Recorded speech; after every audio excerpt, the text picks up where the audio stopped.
Bonjour à tous, dans cette séance 24 en Java, nous allons poursuivre un petit peu ce que nous avons vu sur les différentes collections et nous allons passer cette fois-ci aux collections de type fil avec principalement deux classes que l'on va regarder dans cette séance et on va voir tout ça un petit peu dans le détail. Alors j'ai repris un code, le plus minimal pour le moment, on verra un petit truc un petit peu plus complété par la suite, mais on va déjà se contenter de ça. Et on va commencer déjà par deux exemples. Donc on va passer par l'interface Q et l'interface DQ pour avoir tout simplement une file, donc on va dire standard, et une file par contre avec un système doublement chaîné. Donc on travaillera comme ça sur une classe de chaque interface pour qu'on voie un peu ce que ça donne. Alors la première va être tout simplement de travailler sur une file de priorité. Alors on va l'ajouter directement, c'est toujours temps utile, et c'est priority queue. Voilà, à partir de là, on va la créer simplement. On va indiquer un certain type de données dessus. Par exemple, on va rester sur quelque chose de très simple cette fois-ci, notamment des entiers. Voilà. Et on crée directement. On va faire une file vide et ce sera très bien. Donc là, on va pouvoir travailler avec celle-ci pour gérer donc une file. Donc c'est-à-dire toujours le même principe, c'est-à-dire qu'on respecte un certain ordre, c'est-à-dire premier élément inséré, donc premier entrée, premier sortie, FIFO, voilà ce type de structure de données. Et on va avoir ici un cas également avec un certain ordre, c'est-à-dire un ordre naturel qui va être respecté au niveau de la structure de données, donc ce type de collection, qui, comme vous allez très vite vous le rendre compte par la suite, ne garantit pas non plus un ordre précis, ou en tout cas celui auquel vous pourrez attendre lorsque par exemple vous allez parcourir cette structure, ou l'ensemble de votre collection. On va le voir de façon très rapidement. On va ajouter quelques éléments classiques avec des méthodes maintenant qu'on connaît qui sont des méthodes de la collection. Donc ça, c'est des choses dont ça hérite et on peut parfaitement les utiliser. Donc par exemple, je vais ajouter ici 155. Là, on va ajouter un nombre un peu plus petit. On va ajouter par exemple 0. On ne peut pas mettre de valeur nulle, d'accord, dans Priority Queue, une file de priorité comme ça. Pas d'éléments nuls qui peuvent être insérés, attention, sinon vous aurez tout simplement une exception qui sera levée. On va d'ailleurs le tester, que vous voyez un petit peu. Hop. Ici, on va ajouter une valeur voilà, négative et une valeur plus grande, voilà, comme ceci. On va déjà se contenter de ça. On va compiler un petit peu ce que nous avons pour que vous voyez un petit peu ce que ça nous donne. Ici,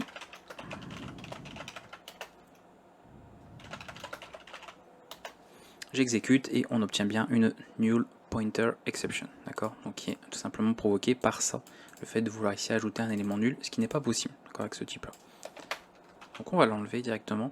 Alors je vais mettre par contre une valeur identique, parce qu'on peut parfaitement ajouter en revanche des doublons. Vous voyez là j'ai deux fois la valeur 8, ça en revanche ça fonctionne, pas de problème avec ce type de fil. Voilà, pas d'erreur ici.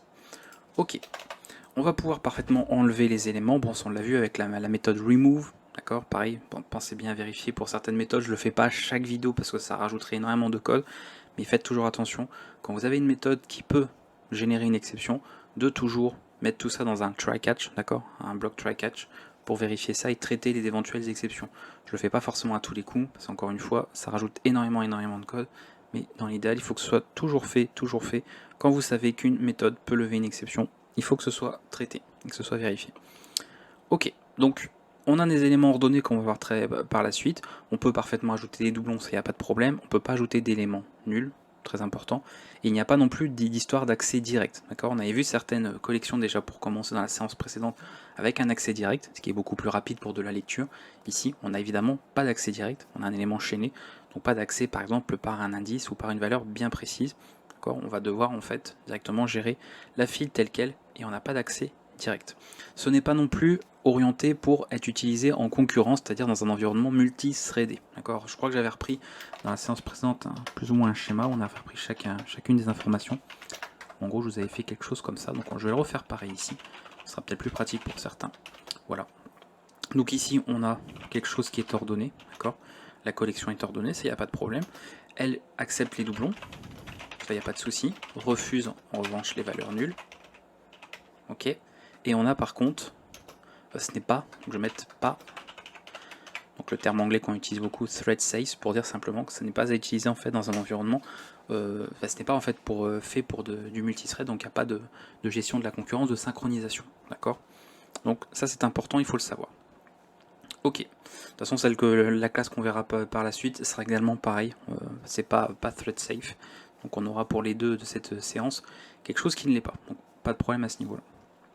Ok, on va maintenant avoir d'autres méthodes qui vont pas mal être pratiques ici, notamment la méthode pour pouvoir récupérer l'élément le plus petit. Je vous ai dit que là, vous voyez, je les ai ajoutés dans un certain ordre. Alors autant on peut avoir des collections qui sont ordonnées dans ce sens, c'est-à-dire que ça va respecter l'ordre d'insertion, d'accord? Donc le premier élément que vous avez inséré sera le premier élément affiché en cas de parcours de la collection. Ici, comme on va respecter un certain ordre naturel au niveau de l'insertion, au niveau de l'ajout des éléments, il est possible que l'on se retrouve à la fin, et c'est même très probable que ça arrive, avec un ordre qui va être différent de l'ordre dans lequel j'ai inséré ces éléments. D'ailleurs, on peut s'amuser à les afficher avec un itérateur, donc on va utiliser un itérateur standard parce qu'on n'a pas d'itérateur ici de liste, on ne travaille pas sur une liste. On va tout simplement faire un itérator, je vais rester sur quelque chose de très simple. Alors c'est pas new, absolument pas, c'est la méthode itérator sur ma collection. Et ensuite, on va faire quelque chose de classique, comme la dernière fois, tant qu'il y a un élément qui existe après, que l'itérateur peut atteindre, on va directement l'afficher. Et là, vous allez voir qu'il y a de fortes chances qu'on ait de toute façon un ordre différent, notamment ici avec la valeur négative que j'ai mise, qui va automatiquement afficher un ordre différent, et pas que. Donc on va faire ça. J'ai viré l'élément... ah oui, il manque itérator. Voilà. On fait ça, et voici ce que nous avons. D'accord? Donc je rappelle, le premier était 155, oui. Donc pareil, toujours même principe, hein, premier entrée, premier sortie. Donc logiquement, d'accord, si le premier que j'ai inséré, moi dans mon code c'était 155, ça devrait logiquement être la première valeur, donc celle qui est en début de fil. Et vous voyez qu'ici, quand on décide de parcourir toute la collection, on a un ordre complètement différent. Alors on pourrait s'attendre à avoir un ordre rangé hein, au niveau des nombres, par exemple du plus petit au plus grand. Donc c'est moins étonnant de voir un moins 14 pardon, tout au début. Par contre, donc 365 tout à la fin, pas de problème. Par contre ici vous voyez que le 8, voilà, on a deux valeurs en double, et bien elles sont complètement, enfin un peu on a l'impression de manière aléatoire, et on a sans problème un 155 entre deux valeurs de 8. Donc ici, attention, si vous attendez à avoir un ordre bien précis, dans ce genre de cas, ça ne l'est pas, d'accord? C'est un ordre naturel qui est choisi, le problème c'est qu'un ordre naturel ne garantit absolument pas l'ordre dans lequel vous aurez vos éléments dans ce type de collection. Et c'est de toute façon pas son but. C'est pas son but forcément d'avoir quelque chose qui respecte l'ordre d'insertion. On a vu d'autres collections pour faire ça. On verra par la suite, alors j'aurais pu le voir maintenant, mais comme je veux faire vraiment une vidéo dédiée là-dessus, ce sera pas très très long, mais je veux vraiment faire une vidéo là-dessus. Quand on aura fait un peu le tour des collections que je voulais vous montrer, on verra comment travailler avec des éléments, notamment pour faire de la comparaison entre éléments. Comment on peut gérer en fait des ordres, que ce soit des ordres naturels ou même des ordres un petit peu plus quelconques au niveau de nos différents éléments de collection. On fera ça un petit peu après les séances sur les différents types de collections que je vais vous montrer, parce que ce sera une vidéo qui va concerner un petit peu toutes les choses qu'on aura vues avant. Donc je préfère avoir une vidéo vraiment dédiée à ça plutôt que de le mettre en plein milieu d'une vidéo quelconque sur les collections, et que ce soit moins pratique on va dire pour retrouver pour ceux qui voudraient avoir tout simplement ces exemples là. Donc je parle notamment des interfaces comparable et comparator. On regardera tout ça juste après. Donc soyez pas étonnés si je les aborde pas actuellement, pour ceux qui font déjà un peu de Java. C'est normal et c'est parfaitement volontaire. Alors, on va passer ici, donc ça on va regarder un petit peu. On va gérer des ordres de priorité. Donc là, l'ordre naturel qui a été décidé, c'est celui-ci. Ça aurait pu être autre chose, peu importe. Mais on ne se soucie pas de ça, il n'y a pas de problème. Donc on va enlever ça, parce que là, ça n'a pas tellement d'intérêt tout de suite. On verra ça plus tard. On reviendra sur un exemple un peu avec cette collection quand on abordera justement, quand on implémentera une méthode de comparaison d'éléments pour pouvoir par exemple avoir un ordre du plus petit au plus grand pour des nombres. Et on verra par exemple comment comparer des choses aussi. Alors pourquoi c'est important? Parce que justement, si j'essaye, on va faire le changement tout de suite. Si j'essaye par exemple de travailler avec des éléments qui ne sont pas comparables, on va dire de manière naturelle, c'est-à-dire que là des nombres, bon, le langage peut s'en sortir, il est capable de suivre, respecter un ordre naturel. Maintenant, si je travaille avec quelque chose qui n'implémente pas, d'accord, donc là vous savez ce qu'est une interface maintenant, mais n'implémente pas donc cette interface de comparaison qu'on verra un peu plus tard, automatiquement ça ne fonctionnera pas. Alors j'ai préparé justement spécialement une autre classe pour ça, très simple, une classe player avec simplement deux attributs, une petite méthode vite fait et un accesseur. C'est juste pour que vous voyez rapidement, donc on ne se soucie pas du code qu'il y a dedans, c'est juste pour se dire, ici au lieu de faire une file de priorité d'entier, on va faire une file de priorité de joueurs. D'accord. Le problème c'est qu'ici, pour le langage à respecter finalement un ordre naturel de ça, il ne sait pas, il n'est pas capable de comparer des joueurs. Autant des nombres il peut le faire, des chaînes de caractères il s'en sort encore, pour des joueurs c'est beaucoup plus compliqué. Donc à partir de là, si j'essaye d'ajouter, on va directement instancier ici un nouveau joueur, donc bon, je suis resté sur quelque chose de très simple, hein, j'ai mis 2 valeurs non niveau, voilà, on va mettre autre chose. Hop, peu importe, d'accord.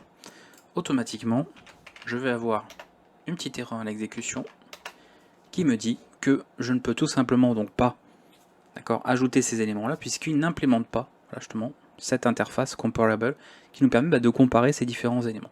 Donc obligatoirement avec ce système-là, avec cette file de priorité, vous pouvez seulement créer un ensemble de collections en fait, avec des éléments qui peuvent être comparables. Donc on va dire des types natifs. À partir du moment où vous allez vouloir utiliser des types un peu plus complexes, vous devrez forcément implémenter cette interface-là pour montrer, pour expliquer au niveau de votre code, comment vous comparez par exemple votre type. Donc ici, en l'occurrence, comment on compare des joueurs. Donc ça je vous ai dit, on le verra quand on aura fait un peu le tour des collections. Il y aura une vidéo dédiée là-dessus et on reviendra sur ces exemples et vous verrez qu'on arrivera à ce moment-là à gérer une file de priorité de nos joueurs et même à respecter un ordre tel que nous l'avons décidé. On dira comment en fait comparer les choses et comment gérer un ordre bien spécifique tel que nous le voulons, nous, le développeur, et pas tel que le ferait la machine virtuelle. Donc là, forcément, ce genre de cas n'est pas possible. Donc on est obligé de revenir sur un exemple de tout à l'heure. Donc on va revenir là, hop, et on va enlever ça. Mon player, on n'en a pas besoin ici. C'est plus pour faire un petit teasing de ce qui arrivera plus tard sur les prochaines séances. Ok, donc ça, pas de problème. Ce qui peut être intéressant également avec un fil de priorité, c'est d'avoir par exemple l'élément qui est en attente, c'est-à-dire en attente évidemment d'être retiré de cette file. D'accord. Une fois que les éléments ont été mis dans un ordre, dans la structure, pas de problème, on peut bien évidemment accéder à l'élément qui est finalement au début de file. Parce qu'on est toujours sur ce système-là où on part par la fin, d'accord, on insère à la fin, et c'est l'élément qui a été inséré avant, donc selon l'ordre bien sûr qui a été ensuite établi, qui sera retiré en premier. C'est pour ça que c'est important par la suite de choisir un petit peu le modèle de comparaison que l'on veut pour nos différents éléments, pour qu'on ait ensuite l'ordre que l'on attend et que l'on veut au niveau de notre collection. Donc ici je vais juste faire ça, et je vais par exemple utiliser la méthode pick. Alors pas pec, mais pick. Voilà. Donc là, sans surprise, si je réexécute le code ici, alors c'est ça que j'ai pu pour l'itérateur, on retrouve le premier élément qui s'est ordonné, d'accord, qui s'est mis vraiment au début de notre structure. On l'a vu tout à l'heure, moins 14 s'était mis au début, donc forcément c'est celui-ci que nous avons. Ici, pas de surprise. Si on veut maintenant retirer l'élément, d'accord, qui est finalement le premier qui doit en sortir, on peut utiliser la méthode pull. Et la méthode pull, elle va simplement récupérer, donc afficher tout simplement l'élément qui est en attente, elle va le retirer, d'accord. Donc là d'ailleurs, c'est ça que j'aurais pu faire ça. Donc ici, on va aller faire les deux à la suite. Voilà. On a retiré moins 14. Moins 14 est affiché, pardon, avec pic. Et ensuite, non c'est avec Paul, pardon. Je l'ai mis, oui c'est Paul que j'ai mis en premier, d'accord. Pas Paul la personne, mais Paul le nom de la méthode. Donc on affiche l'élément, donc c'est moins 14. On le retire de la collection, de notre fil prioritaire. Et du coup, l'élément qui est finalement le premier devient 0 ici, avec ce qu'on a récupéré là. Voilà. Donc ça va permettre de changer complètement. Et on peut comme ça retirer des éléments, bien sûr, de notre fil. C'est le but aussi, insertion et tout simplement retrait. Donc on va principalement utiliser ça, add, on va faire de l'ajout, on va utiliser pull pour enlever un élément, éventuellement l'afficher, parce que c'est ça aussi à cela que ça sert, pardon, je vais y arriver. On peut également afficher directement un élément avec la méthode element, donc c'est un peu comme ce qu'on fait avec pick. Vous avez différentes méthodes, notamment celle-ci, qui permet également de récupérer l'élément en cours, donc l'élément qui est en attente finalement. Vous avez cette possibilité-là. Voilà, je pense que pour Priority Queue, on a fait un peu le tour de ce qui peut nous servir. Et bien évidemment, n'oubliez pas, ça c'est très important avec tout ce qu'on a vu, tout ce que j'ai expliqué précédemment sur les différentes interfaces, tout ça. Comme ce sont des classes qui implémentent, d'accord, c'est ce qui sont soit des sous-classes d'autres classes et qui implémentent des interfaces, vous pouvez bien évidemment utiliser beaucoup de méthodes de ces interfaces. Donc je ne vais pas revenir sur size, capacity, sur sort, etc. La possibilité de trier ou la transformation en tableau avec toArray. Mais évidemment, toutes ces choses-là sont utilisables. C'est pour ça que l'avantage de ces séances-là, c'est que même si je vous montre pas à nouveau tout à chaque fois pour chaque collection, parce que ça répéterait 15 000 fois les mêmes choses et au bout d'un moment c'est bon, vous le savez, bah vous pouvez vous par contre vous exercer, vous entraîner pour bien comprendre encore une fois comment ça marche. De toute façon, je vous l'avais déjà pas mal expliqué, le principe de toutes ces collections ensuite, c'est de savoir quel type de collection utiliser en fonction de ce que l'on veut faire en particulier. Est-ce qu'on veut travailler sur des éléments synchronisés ou non? Est-ce qu'on veut une lecture rapide ou surtout beaucoup d'insertions? Est-ce qu'on veut accepter les doublons ou pas? Est-ce qu'on veut ordonner les éléments? Est-ce qu'on veut les trier? Etc. Et en fonction de ça, avec l'expérience, vous apprendrez à choisir éventuellement les bonnes collections, puisqu'il y en a beaucoup, et même si on va en voir pas mal au niveau du cours, il y en a plein qu'on ne verra pas, et que vous découvrirez sûrement par la suite, vous, de votre côté, en continuant de progresser, de vous perfectionner en Java. Voilà pour cette collection-ci, et on va pouvoir passer à une autre, où il y aura un petit peu plus de choses à dire, mais on va avancer. Donc ça, c'est vraiment pour classique, un autre fil. Je vous ai présenté celle-ci, il y en a évidemment d'autres, mais celle-là, c'était vraiment, je pense, l'essentiel à voir pour cette file de priorité. Maintenant, on va voir pour un élément doublement chaîné, donc qui est un peu comme un tableau, mais qui fonctionne sur ce principe de fil aussi, qui est Array DQ. Donc je vais virer l'itérateur ici. Donc Array DQ, comme ceci, voilà, pour tout simplement tableau doublement chaîné, même si on respecte le principe, puisque c'est quelque chose en fait qui implémente tout simplement l'interface DQ, donc c'est très important. On va l'ajouter là, d'ailleurs vous aurez le terme comme ça. Hop. Voilà. On va retirer tout le code qu'on a ici, à part là, parce qu'on va travailler aussi sur des éléments... Oui, on va faire ça pareil. Donc là, vous voyez, toujours pareil, c'est assez simple. On va prendre l'exemple. Hop. Voilà. Ok, c'est ordonné aussi, ça va respecter un certain ordre, dans lequel ça va pas mettre les éléments un peu n'importe où. Vous verrez que c'est plus tard quand on verra tout ce qui est basé sur les maps notamment, hein, tout ce qui est associatif, où là on aura évidemment des éléments qui vont être bien rangés, enfin ordonnés d'une certaine manière, là où ici, bon, on a des cas quand même différents, on a un certain ordre qui est respecté, mais suivant le type de collection, et bien l'ordre sera différent, ça peut être ordre d'insertion, ordre naturel, etc. Donc on verra. Ça accepte les doublons, ça je vous l'avais dit de toute façon qu'il n'y a pas grand chose. Ça va refuser les valeurs nulles. Je le remets ici, ce que je ne vais pas vous remontrer avec des exemples. Et ce n'est pas thread safe. D'accord? Très important. Voilà, donc un peu ce qu'on a vu tout à l'heure, même principe.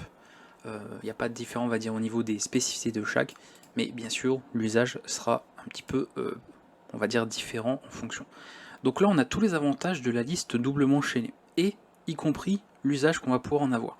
C'est-à-dire que là, c'est un peu particulier, ça peut être un peu déroutant au début, puisque ça s'appelle Array DQ, donc on mélange à la fois le terme pour représenter un tableau, hein, Array, DQ pour une file doublement chaînée, mais en même temps, vous allez voir qu'on peut parfaitement l'utiliser pour une liste chaînée ou même une pile, d'accord?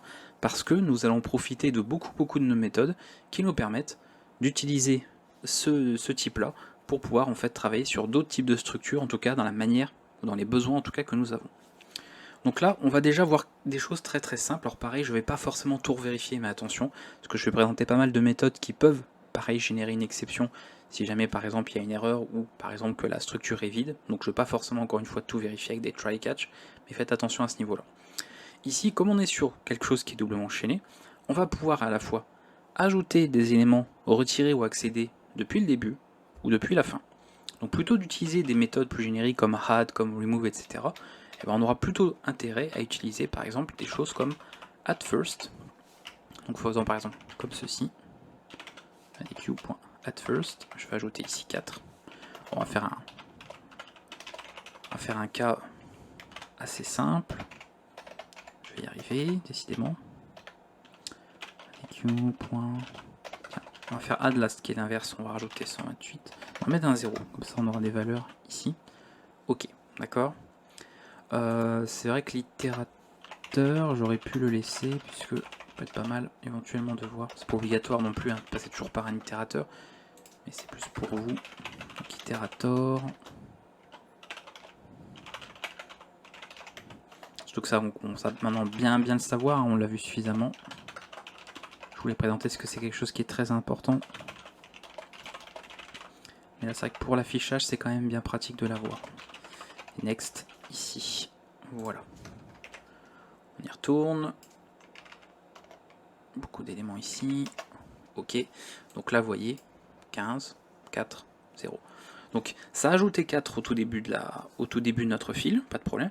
Ensuite, comme on a dit d'ajouter au début 15, bah 15 passe devant. Et comme on a dit d'ajouter à la fin 0, voilà. Donc là, ça respecte l'ordre d'insertion. Il n'y a pas d'ordre naturel qui va dire, bah, je mets les éléments un petit peu comme je veux, je les range dans un ordre, je sais pas moi, genre du plus petit au plus grand, du plus grand au plus petit. Ça respecte un petit peu dans l'ordre dans lequel vous insérez les éléments. Et c'est du coup beaucoup plus pratique. Et ça va forcément être beaucoup plus rapide aussi. Donc si par exemple vous devez travailler comme vous le feriez avec une linked list, d'accord, c'est une liste chaînée, et ben vous aurez quelque chose de plus rapide avec ArrayDQ, d'accord. Ce sera plus rapide pour beaucoup de raisons. Donc si vous voulez revoir un petit peu dans ce qu'on a vu dans la séance précédente, vous verrez pourquoi très vite avec des tests, pourquoi on a quelque chose de plus efficace ici. Et d'ailleurs pour la pile, bon je spoil très vite, enfin en avance, la pile ce sera également plus efficace avec ArrayDQ, simplement parce que ici ce n'est pas thread safe. Là vous savez que stack ça l'est, donc forcément comme il y a un besoin de synchronisation pour travailler dans un environnement multi-threadé, automatiquement avec ArrayDQ, comme il n'y a pas cette spécificité, vous aurez donc des méthodes qui sont beaucoup plus rapides. Donc on peut parfaitement utiliser cette collection, je trouve qu'elle est très intéressante comme type, parce qu'on peut l'utiliser comme une file, on peut faire de la liste chaînée avec, et on peut également s'en servir comme d'une pile. D'accord, on pourra avoir des équivalents, bah add first en fait, hein, tout simplement, ça va être votre équivalent pour ajouter en fait vos éléments, d'accord, pour faire un push, et on verra notamment remove first, d'accord, qui lui permet simplement de faire un pop. Ok, et pick first, bon bah c'est pick, hein, c'est pour l'élément qui est au sommet. Donc on peut parfaitement utiliser ArrayDQ comme une pile. Voilà. Et après pour la liste, bah, vous avez compris, ici vous avez une liste doublement chaînée, hein, comme une liste en tout cas doublement chaînée, avec ce type-là. Et donc on peut ajouter en fin, on peut ajouter en début. Et on peut du coup parcourir également dans ces deux sens. Donc ça va être pas mal pratique. Notamment avec les itérateurs, on pourra faire éventuellement des parcours dans les deux sens. Voilà. Alors, on a vu tout ça rapidement. Remove, bon ça va être rapide, hein, je vais faire ça rapidement ici. C'est-à-dire que par exemple si je fais un DQ remove first, pour faire ça comme ça. Donc je vous montre rapidement, j'ai oublié un truc. Ah oui, attendez, j'invente des noms. Si maintenant on se met à inventer des noms, forcément ça va pas le faire. Voilà, donc on a ajouté l'élément qui était placé au début, rappelez-vous c'était 15, d'accord, qui était passé par devant 4, puisqu'il était appelé après. Donc on peut supprimer pardon comme ça. On a l'inverse remove last, je ne vais pas vous le montrer, vous avez compris le principe. Et on peut également accéder aux différents éléments. Donc je peux parfaitement faire un system.out.println et je peux faire un q.getFirst tout simplement. Si je vais afficher tous ces éléments là. Alors attention, toutes ces méthodes, add first, remove first, get first, sont des méthodes qui peuvent lever une exception. Donc normalement, dans un bloc try catch, à chaque fois que vous voulez vous en servir, parce que si ça lève une exception, il faut traiter cette dernière. Comme je vous l'ai dit, je ne le fais pas pour pas rajouter plein de code et se perdre en fait dans toutes les vérifications, alors que c'est ça qui concerne les collections directement. De toute façon, ça fait partie, voilà, considérez que ça fait partie maintenant des choses acquises, hein, tout ce qui est vérification des exceptions. Donc c'est pas parce qu'on ne le rappelle pas à chaque vidéo que ça veut dire qu'il ne faut plus y penser. D'accord, considérez que tout ce qui a été vu avant fait partie des acquis et donc doit être mis en application à chaque fois. Ça doit être le réflexe dans un langage comme Java, où dès qu'on utilise une méthode, dès qu'on travaille avec une classe, etc., on regarde là où il peut y avoir des exceptions, on regarde là où des erreurs peuvent également être retournées, ça peut être des simples valeurs, et on vérifie toujours tout ça. On vérifie les codes de retour quand c'est juste une valeur qui est retournée, on met dans un bloc try-catch quand on sait qu'il peut y avoir une exception qui est levée. Ça c'est un automatisme que vous devez avoir, si vous ne l'avez pas, eh bien vous programmerez de la mauvaise des manières, et ce n'est évidemment pas le but d'un cours. Donc très important de veiller à ça. Je l'ai affiché, parce qu'au final je parle, mais est-ce que je vous ai montré? Oui c'est bon, 4, je l'ai affiché ici, d'accord, parce qu'on l'a après. D'accord, donc avec get first et get last. Donc pareil, tout ça lève des exceptions. Après on a des méthodes qui vont plutôt retourner une valeur, c'est-à-dire par exemple quand si la collection, ma collection ArrayDQ est vide, eh bien ça retournera nul, hein, donc on peut éventuellement donc vérifier ça. D'ailleurs pour ça ça n'accepte pas des valeurs nulles, parce que ce serait un petit peu, comment dire, la confusion entre, on a retourné une valeur nulle qui était contenue dans la collection, ou en fait nul c'est le retour d'une méthode pour dire que, eh bien, je retourne nul parce que la collection est vide. Donc je ne vais pas te demander d'ajouter, enfin de récupérer un élément d'une collection qui est vide, automatiquement. Donc qu'est-ce qu'on a comme méthode assez rapidement pour ces d'autres exemples? On va avoir par exemple, alors on va avoir non pas at first mais offer. Alors c'est un peu bizarre comme nom, on n'est pas forcément habitué à ce genre de nom là, mais c'est comme ça, donc comme ceci, offer first, d'accord. Donc on va ajouter un élément, donc là pareil, vous mettez un peu ce que vous voulez ici. Donc ça retournera nul, hein, ça ne va pas déclencher d'exception ce genre de méthode là. On a également la même chose avec offerLast, je ne vais pas vous le montrer mais c'est le même principe, je pense que vous comprenez. On peut avoir comme ce qu'on avait vu tout à l'heure pour la file de priorité avec poll first, qui va tout simplement donc récupérer le dernier élément et le supprimer, donc pas mal pratique. On a l'inverse avec poll last, hein, je pense que vous avez bien compris le principe. On a également pour pick qui va afficher le premier élément, pick first. On a pick last qui va afficher le dernier, parce qu'on peut encore une fois accéder, du fait que c'est une liste doublement, enfin un élément pardon doublement enchaîné, on peut passer par le début, par la fin. Donc c'est pour ça que les accès sont beaucoup plus rapides à ce niveau-là. Même si on n'a pas d'accès direct, mais on peut directement accéder au premier élément ou au dernier élément, très rapidement. On a une méthode juste pour ça. Et on peut également travailler sur des occurrences, et pareil des deux côtés. Si par exemple je veux faire, et j'ai évidemment tout enlevé, donc ça fait plaisir. On va enlever pas, on va faire 4. On va faire dans l'ordre, attendez. Alors c'est pas ça que je veux faire du coup, c'est last. Je vais les mettre en fait dans l'ordre dans lequel je les écris dans le code, tout simplement. Voilà, on va mettre 155. Voilà, alors je vais revenir sur un affichage pour qu'on voit si c'est bon.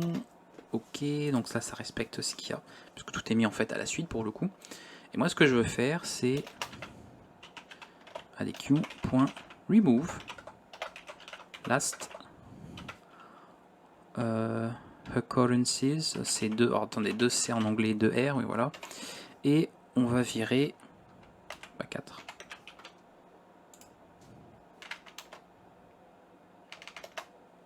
Voilà.